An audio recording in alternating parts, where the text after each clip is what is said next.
Hello বন্ধুরা, দেখুন বাজিঘর পাখি কিভাবে ব্রিডিং করে। কিছুদিনের ভিতরেই ডিম পেড়ে দেবে, তাই এখন ব্রিডিং করছে। যেহেতু এখন ব্রিডিং করছে, কিছুদিনের ভিতরে আবার ডিম পেড়ে দিবে। অনেক ঘন ঘন ডিম বাচ্চা করে।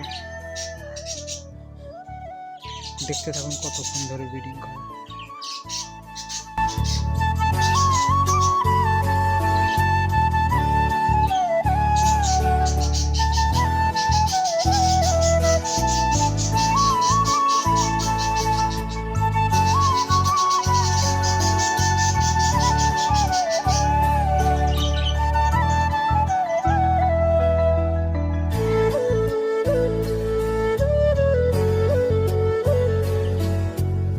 তো তাদের ব্রিডিং এখন শেষ হয়ে গেছে।